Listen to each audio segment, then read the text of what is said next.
24 सितंबर का जो दिन है उसका एक और इतिहास है। 24 सितंबर 1873 को ज्योतिराव फुले के द्वारा सत्यशोधक समाज की स्थापना हुई और सत्यशोधक समाज महाराष्ट्र के सामाजिक राजनीतिक जीवन में एक महत्वपूर्ण प्रभाव और सारे साउथ इंडिया में महत्वपूर्ण प्रभाव निर्माण करने वाला आंदोलन था। इसलिए ये जो सत्यशोधक आंदोलन था, सत्यशोधक नाम का संगठन ज्योतिराव फुले ने बनाया था,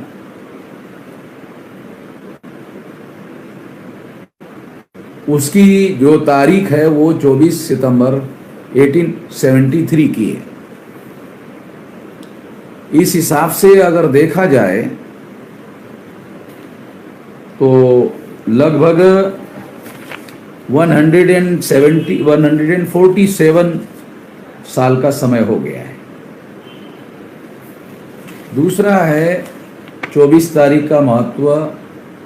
24 तारीख को पुणे पैक्ट हमारे लोगों के ऊपर थोपा गया, उसका भी इसके साथ इतिहास जुड़ा हुआ है।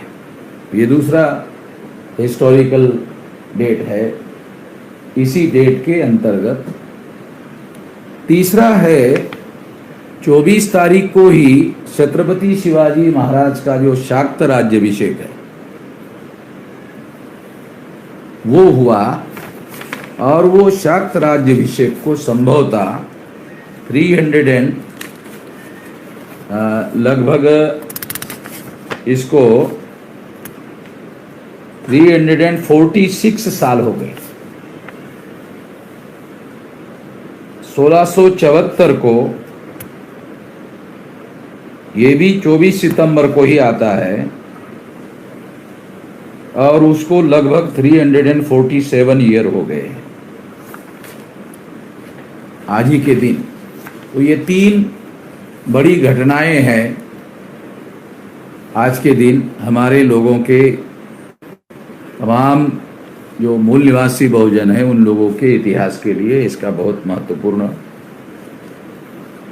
ओकेजन होने की वजह से ये तीनों मुद्दों के बारे में मैं संक्षिप्त में कुछ बातें बताकर लास्ट में कंक्लूजन में ये जो आंदोलन से संबंधित मुद्दा है इसके बारे में और तेल या उन मुद्दों के बारे में कुछ बात आप लोगों को बताना चाहूँ। तो पहली बात जो है, हमको छत्रपति शिवाजी महाराज का जो राज्याभिषेक है हिस्टोरिकली ज़्यादा पहले हो गया, तो वहाँ से शुरू करते हैं। उसके बाद ज्योतिराव फुले का हो गया, उसके बाद पुणे पैक्ट हो गया। तो ऐसा क्रोनोलॉजिकली हम लोग आते हैं तो ताकि बात को जानने और समझने का वो अवसर मिले, मौका मिले। तो छत्रपति शिवाजी महाराज का राज्याभिषेक, शाक्त राज्याभिषेक जानने और समझने के लिए हम लोगों को थोड़ा हिस्टोरिकल बैकग्राउंड में, पूर्व इतिहास में जाना होगा। पूर्व इतिहास में जाने के लिए मैं थोड़ा आप लोगों को याद दिलाता हूँ कि हम लोगों ने जो 20वीं शताब्दी का अंत हो रहा था उस दौरान महाराष्ट्र में हमने एक अभियान चलाया था और आप लोगों जो पुराने साथी है उन लोगों को याद होगा। उस अभियान का विषय था छत्रपति शिवाजी महाराज के ब्राह्मणीकरण से मूल निवासी बहुजन समाज का ब्राह्मणीकरण, एक ब्राह्मणी षड्यंत्र, ऐसा विषय चलाया था और 10 साल तक लगातार उस पर हम लोग बोलते रहे। लगातार बोलते रहे। लगातार बोलने के पीछे भी एक मकसद होता है, छत्रपति शिवाजी महाराज के ब्राह्मणीकरण से मूल निवासी बहुजन समाज का ब्राह्मणीकरण, इस पर मेरे घंटा 2 घंटा 2.5 घंटे के भाषण है, अवेलेबल है, रिकॉर्ड में अवेलेबल है।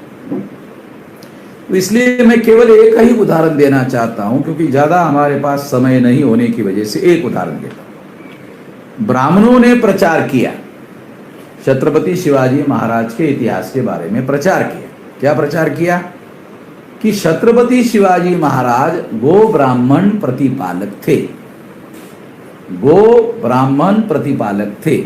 इसका मतलब है गाय और ब्राह्मणों के रक्षण करने वाले थे।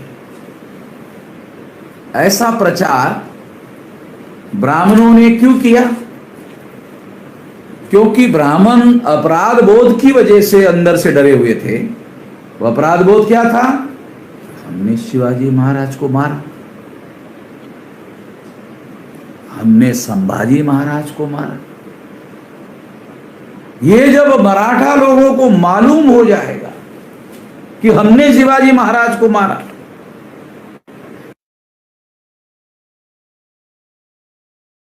तो % और ये मराठा लोग आक्रामक लोग हैं। अगर इनको मालूम होगा तो हमारी बोटी बोटी,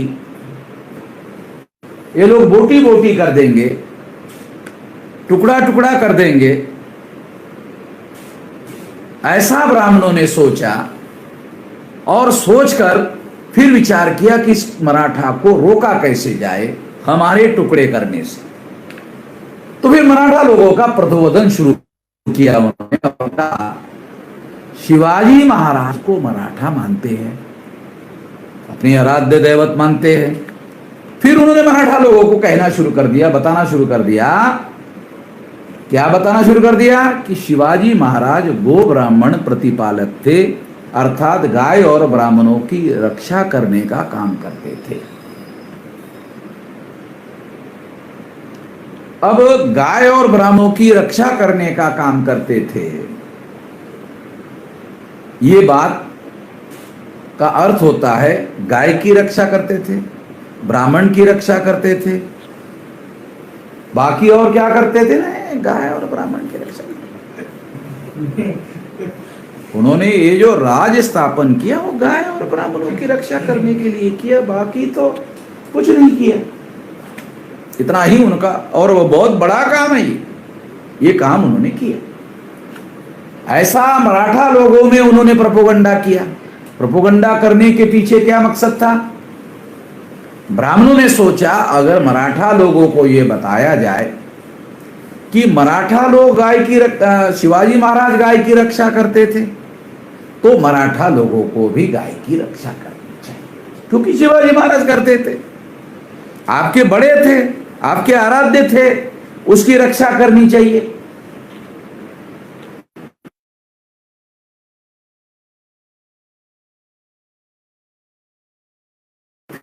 शिवाजी महाराज को मारा, ब्राह्मण को भी ये लोग बोटी बोटी करेंगे।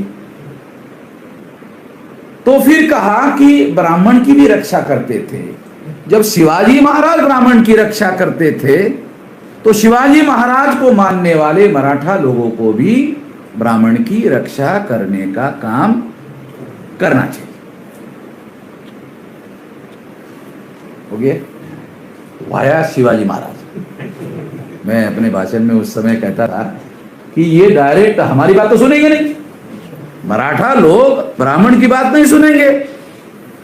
तो नहीं, शिवाजी महाराज की नीति थी, हम नहीं कह रहे, ये शिवाजी महाराज की नीति थी गाय की रक्षा।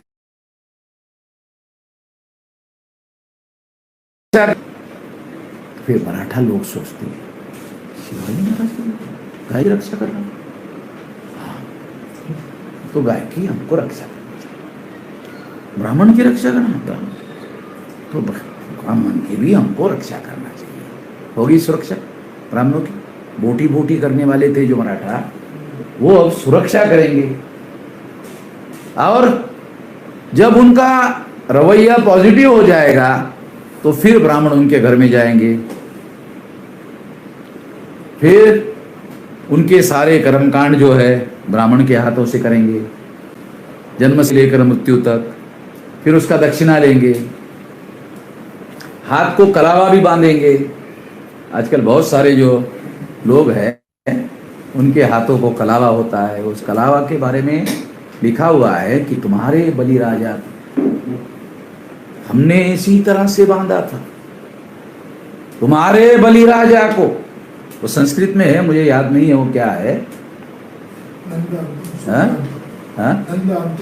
वो एक अलग पुराणों का रेफरेंस है, ये न बलि राजा ऐसा कुछ है, वो संस्कृत में है। तो उसका अर्थ यह है कि तुम्हारे बलि राजा को हमने ऐसा ही बांधा था जैसा आज तुम्हें हम लोग बांध रहे हैं, और उसको बांधकर उसको पाताल में हमने गाड़ दिया।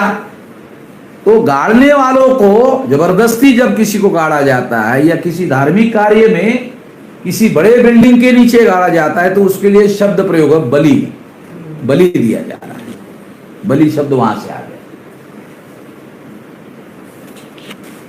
तो इस तरह से हो सकता है कि ये बलि शब्द जो है वो बृहदत्त राजा के रेफरेंस में प्रतीकात्मक कथा आई हो पुराणों में।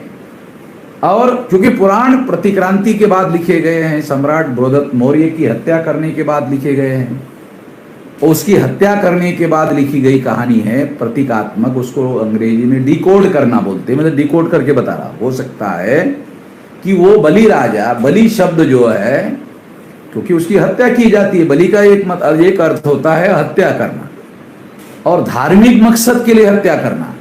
बलि का और एक अर्थ है ब्राह्मणों के दृष्टि से कि उसकी धार्मिक कार्य के लिए हत्या करना। तो सम्राट बृहदत्त मौर्य की भी हत्या ब्राह्मणों ने अपने धर्म के करने के लिए की। तो इसीलिए ये जो कलावा बांधने का काम करते हैं, तो जो फिर मराठा अनुकूल हो गए, कुणबी अनुकूल हो गए, ओबीसी अनुकूल हो गए, तो ब्राह्मण उनके घर में जाकर उनके हाथों को कलावा बांधते हैं और कहते हैं कि तुम्हारे बलि राजा को हमने ऐसे ही बांधा था और उसको पाताल में डाल दिया था, आज तुमको भी हम लोग बांध रहे हैं। टिम्ब टिम्ब टिम्ब टिम्ब टिम्ब। वो आगे का बोल नहीं सकते। तुम्हारे बलि राजा को पाताल में डाला इसलिए तुमको भी बांध कर पति पाताल में डालने के लिए बांध रहे हैं, ऐसा बोल नहीं सकते। इसलिए टिम्ब टिम्ब टिम्ब टिम्ब टिम्ब जो है वो आधा छोड़ देते। तो इस तरह से ये उन लोगों ने, ब्राह्मणों ने गो ब्राह्मण प्रतिपालक। दूसरा और भी एक संदर्भ मैं थोड़ा देना चाहता हूं कि शिवाजी महाराज गाय की रक्षा करते थे, मराठा को गाय की रक्षा करना चाहिए। फिर गाय की हत्या कौन करते हैं? गाय को काटने का काम कौन करते हैं? गाय को काटने का काम मुसलमान करते हैं। गाय को काटने का काम मुसलमान करते हैं। अच्छा, गाय को काटने का काम अगर मुसलमान करते हैं तो तुम्हारी जिम्मेदारी शिवाजी महाराज ने लगाई, तुम रक्षा करो। अगर मुसलमान काटते हैं तो गाय की रक्षा करने के लिए तुम्हें मुसलमानों को काटना होगा। ये ध्वनित अर्थ है, उसके अंदर ध्वनित अर्थ बोलता है, डायरेक्ट बोला नहीं जाता। रक्षा करने का मतलब, गाय की रक्षा करने का मतलब जो गाय को मारने वाले हैं, गाय को मारने वाले तो भाई तुम्हारी जिम्मेदारी है उसकी रक्षा करना, और जो उसकी हत्या कर रहा है उसकी हत्या करना या उसको मारना, ये तुम्हारी जिम्मेदारी है उसकी रक्षा करने के लिए। तो गाय की रक्षा करने का सिद्धांत शिवाजी महाराज का इतिहास और संघर्ष ये मुसलमानों के विरोध में मराठा लोगों को भड़काने के लिए, जब वो मुस्लिम विरोधी हो जाएंगे, मराठा मुस्लिम विरोधी हो जाएंगे, कुणबी मुस्लिम विरोधी हो जाएंगे, बहुजन ओबीसी मुस्लिम विरोधी हो जाएंगे, तो ये सारे बहुजनों का ब्राह्मणीकरण होगा। ब्राह्मणीकरण होगा का क्या मतलब है? ब्राह्मणीकरण का मतलब है ब्राह्मणों का उद्देश्य पूरा करने के लिए, ब्राह्मणों की विचारधारा को स्वीकार करने के लिए और ब्राह्मण जैसा कहते हैं वैसा कार्य करने के लिए लोगों की मानसिकता का निर्माण करना, उसको बोलते हैं ब्राह्मणीकरण। वो ये इस तरह का मानसिक परिवर्तन और मानसिक तैयारी करवाने के लिए, ताकि लोगों की मुस्लिम विरोधी मानसिकता का निर्माण किया जाए, तो उसके प्रतिक्रिया में इनका ब्राह्मणीकरण करना संभव होगा। कुछ लोग इसको सैफ्रोनाइजेशन कहते हैं, जो कहते हैं वो ब्राह्मणों को बचाना चाहते हैं, इसलिए सैफ्रोनाइजेशन। कुछ लोग ये कहते हैं कि ये हिंदुआइजेशन है, वो एससी एसटी ओबीसी को हिंदू बनाने के लिए हिंदुआइजेशन शब्द प्रयोग करते हैं, जो गलत है। सैफ्रोनाइजेशन शब्द प्रयोग गलत है, हिंदुआइजेशन शब्द प्रयोग गलत है। इसका वास्तविक शब्द है ब्राह्मणाइजेशन, यानी ब्राह्मणों के मकसद को पूरा करने के लिए, ब्राह्मण की विचारधारा को पूरा करने के लिए, ब्राह्मण के कार्यक्रम को पूरा करने के लिए मानसिकता का निर्माण करना, उसको बोलते हैं ब्राह्मणीकरण। तो इस तरह से ये गो ब्राह्मण प्रतिपालक का मामला इस तरह से आता है। जैसे अफजल खान का उदाहरण है कि बहुजन समाज के लोगों को ब्राह्मण बताते हैं कि शिवाजी महाराज ने अफजल खान का कोथड़ा बाहर निकाला, वो सब बताते। मगर जो वो निकाला, बात तो हिस्टोरिकल है, मगर 50% है, तो आधा बताते। आधा क्या है? दूसरा एस्पेक्ट है कि कुलकर्णी, कृष्णाजी भास्कर कुलकर्णी नाम का ब्राह्मण अफजल खान का वकील था। उसका काम लड़ना नहीं था, उसने तलवार निकाली, जो अफजल खान उसके पास नहीं होगी, उसने तलवार निकाली अपनी, अफजल खान से तलवार ली, क्योंकि वो तो गिर गए थे कोथड़ा निकालने की वजह से। तो वो तलवार लेकर कृष्णाजी भास्कर कुलकर्णी नाम के ब्राह्मण ने शिवाजी महाराज के सर पर हमला किया। शिवाजी महाराज के सर पर जो कहते हैं घाव था, वो उसी तलवार का था, अन्यथा शिवाजी महाराज के शरीर पर कभी कोई घाव नहीं था। इतने नज़दीक वो किसी को आने नहीं देते थे, अपने शत्रु को। तो वो कृष्णाजी भास्कर कुलकर्णी ने छत्रपति शिवाजी महाराज के शरीर पर हमला किया था, सर पर हमला किया था। ये उदाहरण मैं क्यों दे रहा हूँ? क्योंकि ब्राह्मण ऐसा प्रचार करते हैं कि छत्रपति शिवाजी महाराज ने एक और महान काम किया, वो काम था हिंदू धर्म की रक्षा करने का। अब ये झूठा कैसे है, इसका एविडेंस देता हूं। ये झूठा कैसे है? जब छत्रपति शिवाजी महाराज ने तलवार के बल पर राज्य स्थापन करने का क्षमता अर्जित की और उन्होंने राज्याभिषेक करने का निर्णय किया, तो पूना के ब्राह्मणों को उन्होंने कहा कि मेरा राज्याभिषेक करो। पूना के ब्राह्मणों ने अपने धर्म शास्त्रों को देखा कि छत्रपति शिवाजी महाराज का राज्याभिषेक किया जा सकता है, तो पता किया कि छत्रपति शिवाजी महाराज कौन है। तो रायगढ़ के नीचे जब ज्योतिराव फुले छत्रपति शिवाजी महाराज की समाधि को ढूंढने के लिए गए थे और सफाई कर रहे थे, तब सफाई करने के बाद जब नीचे आए तो ग्राम जोशी, ज्यादा चौथी पांचवी फेल होगा, ज्यादा पढ़ा नहीं होगा, तो वो ग्राम जोशी जो ब्राह्मण था उसने ज्योतिराव फुले कहा कि त्या कुंभटाची पूजा करूंगा ना। कुंभी भी नहीं, कुंभट जब कहा जाता है तो गाली गाली देकर कहा। इसका मतलब है ब्राह्मण जानते थे कि छत्रपति शिवाजी महाराज की जाति कुंभी थी। ब्राह्मण जानते थे कि छत्रपति शिवाजी महाराज की जाति कुंभी थी। तो पुराण के ब्राह्मणों ने फैसला दिया कि चूंकि छत्रपति शिवाजी महाराज की जाति कुंभी है, कुंभी वर्ण व्यवस्था में शूद्र होते हैं, शूद्र को हमारे धर्म शास्त्रों के अनुसार राजा बनने का अधिकार नहीं है, इसलिए छत्रपति शिवाजी महाराज का राज्याभिषेक नहीं हो सकता। ब्राह्मण कहते हैं कि रामदास स्वामी छत्रपति शिवाजी महाराज के गुरु थे, तो गुरु थे तो खुद ही राज्याभिषेक कर लेते थे। शिवाजी महाराज का अपने चेला राजा बन रहा है, बड़ी खुशी की बात है। इसलिए रामदास को पहल करके शिवाजी महाराज का राज्याभिषेक करना चाहिए था, नहीं किया, कोई बात। पुनः के ब्राह्मणों को कहते अरे कर लो, क्योंकि वो ब्राह्मणों से बड़ा धर्मगुरु था।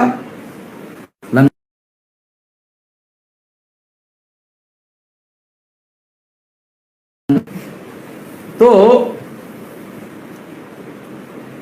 और उनके जो रामदासी पंथ के लोग हैं, जब भिक्षाटन करते थे तो घर में दरवाजे पर कहते थे जय जय रघुवीर समर्थ।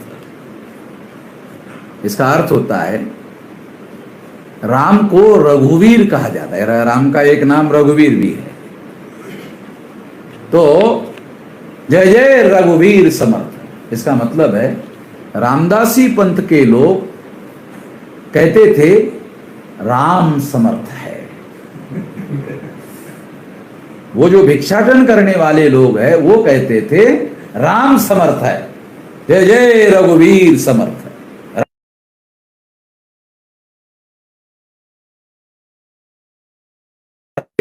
नहीं, रामदास समर्थ है, समर्थ रामदास। रामदास कहते हैं राम समर्थ है और हम कहते हैं समर्थ रामदास है। तो हम अर्थात विवेक ना होने से सारा गड़बड़ हो रहा है। विवेक ना होने का सारा परिणाम है, गलत सही का फर्क समझ में ना आने की वजह से कि मैं शब्दों का डिकोड करने का मास्टर हूं, इसलिए शब्दों का अर्थ जो है मैं निकालता हूं। जैसे ज्ञानेश्वर को ब्राह्मणों ने कहा सन्यासाची लेख रे। अब किसी को समझ में नहीं आता वाला इसका अर्थ क्या है, वो मुझे समझ में आता है। ब्राह्मण को जितना मैं जानता हूं, उसकी मानसिकता को जितना मैं जानता हूं, तो ब्राह्मण ज्ञानेश्वर को कहते थे सन्यासी लेख रे। अब जो सन्यासी होता है उसके बच्चे नहीं होते, जिसके बच्चे होते हैं वो सन्यासी नहीं होते। दोनों तरफ से बढ़ रहा, इधर से उधर, उधर से इधर।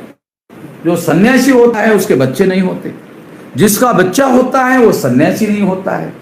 ब्राह्मणों ने ज्ञानेश्वर को सन्यासी लेख रे ऐसा क्यों कहा? इसका मतलब है हरामी की औलाद। सन्यासी बच्चा नहीं होगा, जिसका बच्चा होगा वो सन्यासी नहीं होगा, तो फिर ज्ञानेश्वर है किसका? तो डायरेक्ट कहेंगे हला हरामी की औलाद है, तो बहुजन समाज को मालूम हो जाएगा। बहुजन समाज को डायरेक्ट समझ में आता है। जब बहुजन समाज को कोई गाली देता है डायरेक्ट, हमारी देसी गाली, तो वो फिर अच्छा देख लूंगा, मगर सन्यासी लेख रहे क्या बोल रहे हैं, दिमाग लगाना पड़ेगा इसका अर्थ क्या है। तो उसको कुछ समझ में नहीं आता, तो मैं शब्दों को डिकोड करके बता रहा हूं। ब्राह्मणों के इतिहास में शब्दों को डिकोड करने का जब तक आप योग्यता हासिल नहीं करेंगे तो हमें भी अपना वास्तविक इतिहास पता नहीं चलेगा। तो मैं आपको ये बात समझा रहा हूं, उदाहरण देकर के ये बातें समझा रहा हूं कि जब रामदास ने अगर अपना चेला राजा बन रहा है तो खुद राज्याभिषेक करना चाहिए था। अगर नहीं कर रहा तो पुनः के ब्राह्मणों को कहना चाहिए था कर लो भाई, उसको कहा भी नहीं। इस हिसाब से भी वो शिवाजी महाराज के गुरु नहीं थे, मगर ब्राह्मण ऐसा प्रचार करते हैं, ये भी ब्राह्मणीकरण का मामला है। और तीसरी बात ही है कि जब राज्याभिषेक पुनः के ब्राह्मणों ने नहीं किया तो शिवाजी महाराज ने अपना एक बहुत विश्वस्त आदमी काराणसी भेजा।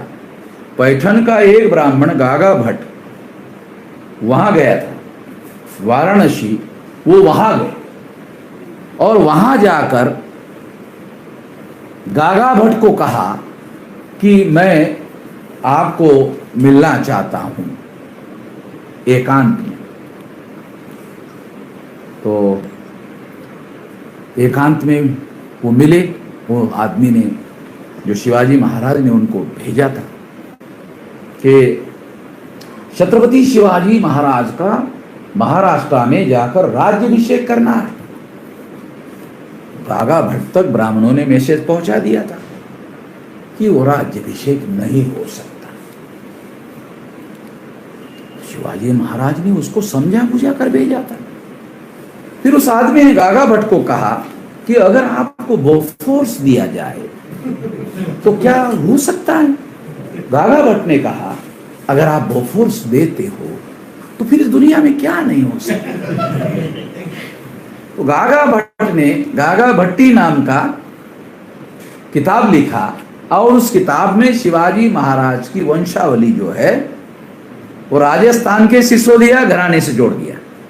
सिसोदिया जो है ये राजपूत है, क्षत्रिय है, इसलिए शिवाजी महाराज भी क्षत्रिय है, ऐसा उधर से ऐसा बताने की कोशिश की।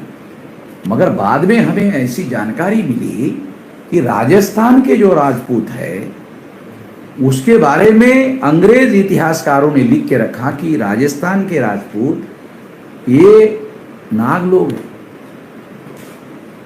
अभी कुछ दिन पहले प्रोफेसर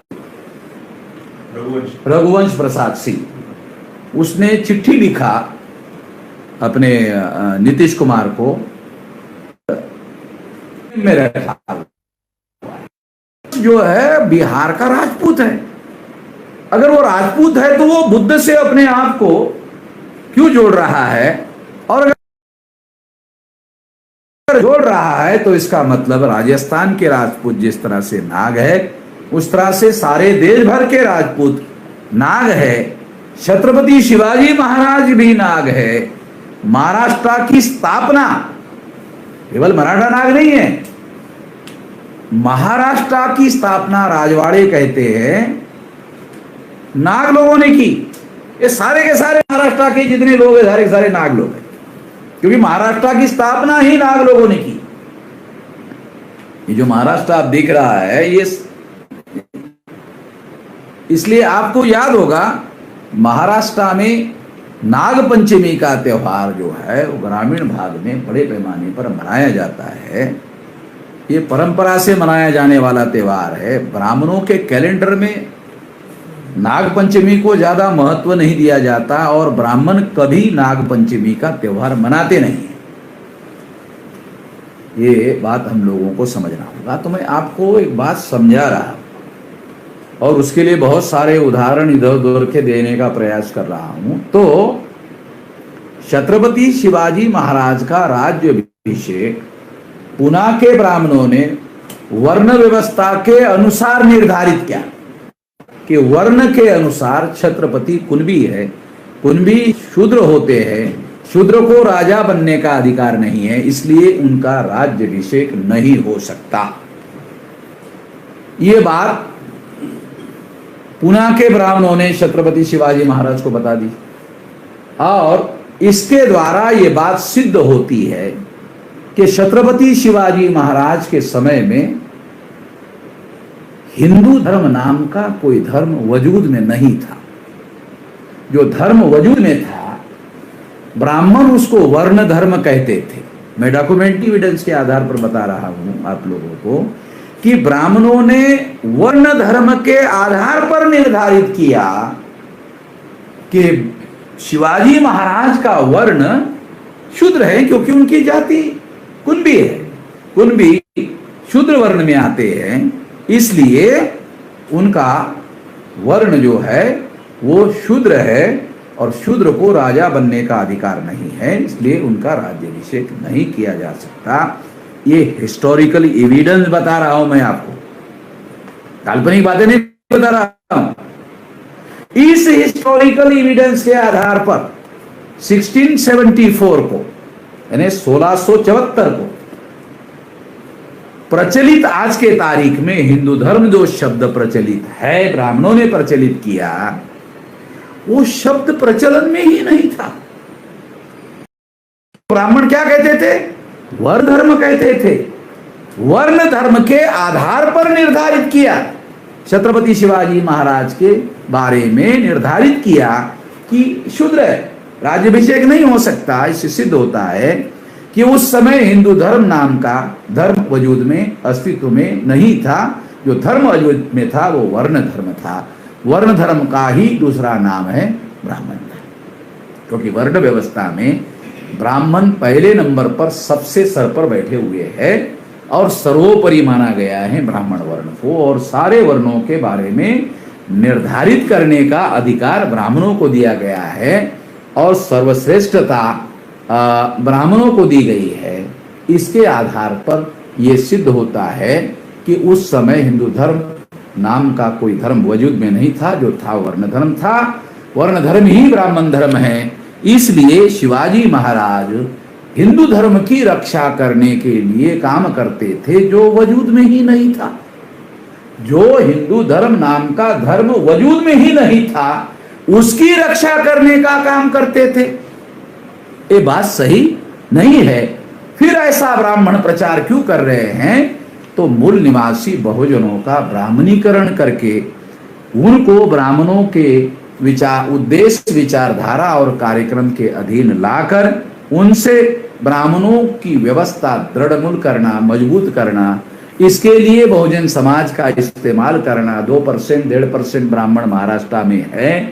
ये 1.5-2% ब्राह्मण ऐसा कर नहीं सकते। इसलिए ये बहुजन समाज जब तक साथ सहयोग नहीं देगा तब तक हम ऐसा कर नहीं सकते।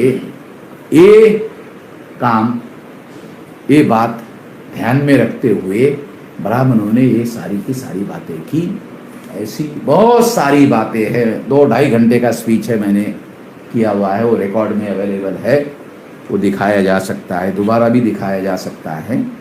और अब मैं केवल इतना ही ये कहना चाहता हूँ कि आज के दिन छत्रपति शिवाजी महाराज का राज्याभिषेक फिर वघाघा भट्ट ने किया। ने दाएं पैर के अंगूठे से राज तिलक किया छत्रपति शिवाजी महाराज का, ऐसा करके अपमान किया शिवाजी महाराज का। अगर अपमान किया तो शिवाजी महाराज ने इस अपमान को कैसे सहन किया था? क्योंकि वो इसलिए सहन कर रहे थे क्योंकि राजा नहीं थे। उन्होंने ये सोचा, मनुस्मृति में लिखा हुआ है कि जब तक ब्राह्मण राज्याभिषेक नहीं करेगा तब तक कोई व्यक्ति राजा नहीं बन सकता। फिर लिखा है, राजा बनने के बाद राजा को ब्राह्मण समेत प्रजाजनों को दंड देने का अधिकार होगा। तो शिवाजी महाराज ने सोचा, एक बार राजा तो हो जाने दो, एक बार राजा तो हो जाने दो, अभी ये वो मेरा अपमान कर रहा है, राजा हो जाने दो। जब राजा हो गए तो रामदास को कहा, हे राज्य आम्ही गोसाव्यांसाठी कमावलं नसून हे आम्ही रयतेसाठी कमावलेलं आहे। ये बात बाद में ब्राह्मण म्हणून काय मुलाहिजा करायचा, ब्राह्मण म्हणून आम्ही मुलाहिजा करणार नाही। त्यांनी जर अपराध केला तर त्या अपराधाचा दंड जरूर त्यांना दिल्याशिवाय आम्ही राहणार नाही। आणि कृष्णाजी भास्कर कुलकर्णी एक होता, तर शिवाजी महाराजांनी तलवार चालवून त्याचे 2 तुकडे केले आणि त्यांनी कधी विचार केला नाही यामुळे ब्रह्महत्या होऊ शकतो आणि आपल्याला पाप लागू शकतो, असा विचार त्यांनी केला नाही। तो ये बात मैं इसलिए कह रहा हूँ, आज का दिन है तो उन्होंने राज्याभिषेक किया। फिर उसके राज्याभिषेक से अब शकुन हुआ ऐसा कहकर कहा जाता है, इसमें जिजाऊ महाराज का माँ का ध्यान हो गया। तो शिवाजी महाराज ने कहा कि ये कोई गलत काम हुआ है ऐसा लगता है। फिर इसलिए शिवाजी महाराज ने दूसरा राज्याभिषेक किया जिसको शाक्त राज्याभिषेक कहा जाता है। तो निश्चलपुरी गोसावी नाम का व्यक्ति है। मैं गोसावी का एक रेफरेंस देना चाहता हूँ। हमारे वीवी जादव जो है वो गोसावी जाति के हैं, नॉमिनिक ट्राइब में आते हैं। तो एक बार वो मुझे घर में लेकर गए उनके उदगीर के देहात में, मैं गया। फिर गया, खाना पीना होने के बाद फिर वो मुझे बाहर लेके आए। उनके पूरा कंपाउंडेड था, पत्थरों का बड़ा दीवार भी बांधा गया था ऐसा, और बाहर दरवाजे के साइड में एक कोना था। उस कोने में 2-3 पत्थर की मूर्तियाँ थी, सिंदूर वेंदूर लगा हुआ था। तो मैंने देखा, अरे जादव साहब ये क्या है? बोले ये हमारी कुल देवता है। मैंने कहा ये तो बुद्ध की मूर्तियाँ है, ये मूर्तियाँ बुद्ध की है। वो मैंने देखा मूर्तियां तो बुद्ध की है। मैंने कहा तुम्हारी कुल देवता कैसे है? बोले वो तो हमारे बाप दादा परदादा से आ रहा है। तो इसका मतलब है वो गोसावी जाति के हैं। तो ये जो निश्चलपुरी गोसावी है, ये गोसावी भी उसी परंपरा से आए हुए हैं। हो सकता है कि जो भिक्षु डर के मारे भिक्षु का भेष उतारना पड़ा होगा ब्राह्मणों के डर से, और फिर उन्होंने गोसावी का वेश धारण किया हो, ऐसा हो सकता है, ऐसा किया हो सकता है। मतलब ये चीजें हिस्टोरिकली हो सकते हैं, इसको डिकोड करने की बातें हैं। ये इंटरप्रिटेशन वाला मामला है इतिहास को जानने और समझने के लिए। तो इस आधार पर मैं ये बात आपको बता रहा हूं। तो निश्चलपुरी गोसावी के द्वारा छत्रपति शिवाजी महाराज का राज्याभिषेक किया गया। तुळजा भवानी को शिवाजी महाराज अपनी कुलदेवी मानते थे। तो अभी विलास खरात ने आपको बताया कि उसका संबंध जो है वो तारा, जो बुद्धिस्ट गॉडेस है, उसके साथ में है। तो इसलिए ये कहा जा सकता है। दूसरा, शिवाजी महाराज के जो पिता थे उन्होंने शिवाजी महाराज के हाथ में भगवा झंडा दिया, ऐसा एक किताब में। दूसरा, और एक किताब में विलास खरात ने लिखा कि पूर्व में बाबा साहब आम्बेडकर जोहार लिखते थे, जय भवानी लिखते थे, जोहार लिखते थे अभिवादन में। और झारखंड के आदिवासी जो है वो भी जोहार लिखते हैं। मैंने उत्तर प्रदेश के, पूरी उत्तर प्रदेश के कुछ लोगों को कहा तो लोगों ने कहा अरे हम भी, हमारे बुजुर्ग जो है जोहार बोलते थे। बिहार के लोगों ने भी कहा जोहार बोलते थे। तो बाद में राजस्थान में भी कहते हैं। तो आज भी मतलब ये जोहार का संबंध जो है, बाबा साहब आम्बेडकर ने कहा जोहार शब्द योद्धार शब्द से बना है, और योद्धार शब्द जो है वो युद्ध से रिलेटेड है। तो ये मार्शल लोग हैं, इनको युद्ध करना पड़ता होगा, और युद्ध भूमि में युद्ध करने के लिए, ऐलान करने के लिए शायद इस शब्द का उपयोग किया जाता होगा, ऐसा कहा जा सकता है। तो शिवाजी महाराज ने ये जो भगवा झंडा दिया, वो भगवा झंडा का संबंध बुद्धा के साथ है। भगवा जो शब्द है वो पाली का है, पाली से भगवा शब्द जो है वो पाली से आता है। पाली लिटरेचर अगर आप पढ़ोगे तो आपको पता चलेगा, तो उसमें ये शब्द आता है, भगवा शब्द आता है। और भगवा, ये जो ड्रेस होता है भिक्षुओं का, वो भी भगवा ही होता है। भगवा शब्द जो है उसको एक शब्द केसरी भी कहा जाता है। तो केसरी शब्द, केसरी रंग का मतलब पूरा जीवन समर्पित करने का, उत्सर्ग करने से संबंधित है। वो रंग इसलिए किया गया है पूरा जीवन इस काम के लिए होम कर देने का, इससे रिलेटेड पूरे जीवन जिंदगी इस काम के लिए लगा देने का, इससे संबंधित उसका अर्थ है। अब ब्राह्मणों ने, आरएसएस ने भगवा कलर को बदनाम कर दिया है, और स्वाभाविक रूप से उन्होंने बदनाम किया, उसका मकसद उसमें पूरा होता है। तो इस तरह से एक महत्वपूर्ण बात मैं आप लोगों को समझा रहा हूँ कि छत्रपति शिवाजी महाराज ने फिर शाक्त पंथ के जो गुरु थे उसके द्वारा उन्होंने ये राज्याभिषेक किया, ऐसा इतिहास है।